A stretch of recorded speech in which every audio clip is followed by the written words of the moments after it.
Hi, I'm Matt Schofield and you're watching Guitar Shop TV.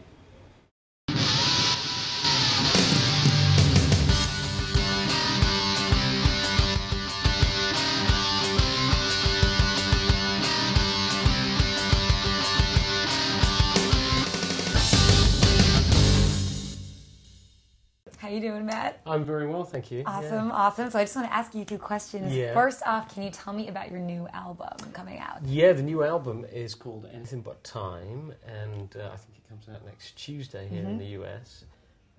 So we recorded that down in New Orleans, actually, which was a lot of fun for us. I'd never been there before, but of course, so much of the music that I love and grew up listening to came from New Orleans, so it was kind of a real thrill for us to get to go down there and hang out and soak up the vibe of it. The reason we went is the guy that produced the record is a guy called John Porter, who's a record producer originally from England as well. He's recently moved to New Orleans, so it kind of seemed all lined up to go down there. You know, I grew up listening to a lot of records that he made with people like Buddy Guy and B.B. King and things like that. The whole thing, it was just probably the vibiest record that we've done.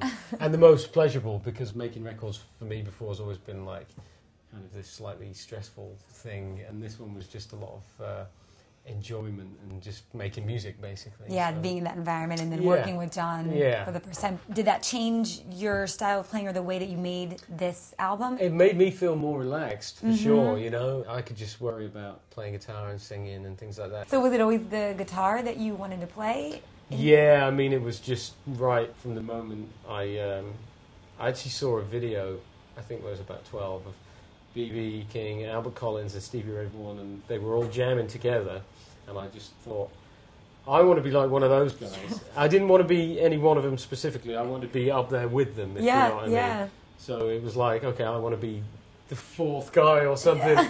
So I just went, that was it, headlong into it, and I've managed to never really have to do anything else since. That's then, amazing. So. Did you find you had a natural ability when you picked it up? I guess so. You know, I was doing gigs within 6 months of first picking up a guitar, so it's 20 years this year since I did my first gig. So 6 months we just had a band and playing, and I've never done anything else. Have you found, being here for a little while, have you found that there's a difference between American audiences? Really? Yeah. How so? Just a lot more responsive and appreciative and accepting of what we do, you know. And now that's not to suggest that the people, certainly in the UK, aren't appreciative and haven't been very supportive all the time we've been playing there, and also in the rest of Europe. It's not as obvious at the gig. They're very polite, very reserved in the UK, and so, you know, I spent years thinking, oh God, they hate us, you know, because they sort of kind of give a golf clap at the end of the song. So the first time we sort of started playing out here, it was like, wow, these people really like it. You know, everybody's much more able to show their appreciation. So we like that because it's a two-way thing, especially with the kind of music we play and the way we play. It's very improvisational, and if you feed us something, we'll kind of take that and work with it and rise to something more. So you can either send us up into the sky, or you can kind of let us run out of steam. It can go both ways. Can you tell me a little bit about your rig?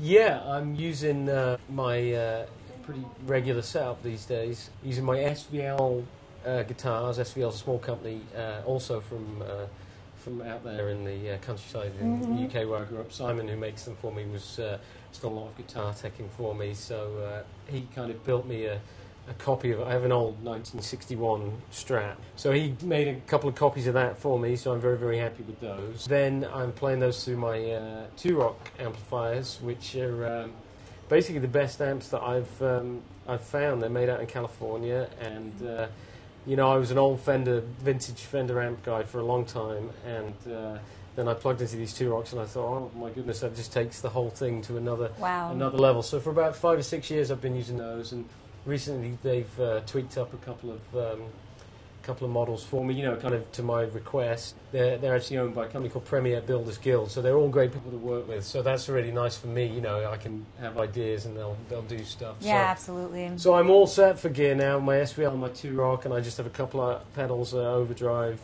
by Providence, in a Japanese company that make great overdrive pedals, and a delay by company called Mad Professor from Finland, and that's it. Kind of try and keep it simple and just I don't like to think about gear when I'm playing a gig. I just like to have that all working and then let me get on with playing music. So I've never been so happy with my gear as I am now. Thank you so much. Thank you very much for talking to me today. Thank you. And have a great tour. We will, yeah. For you to be here. Thanks.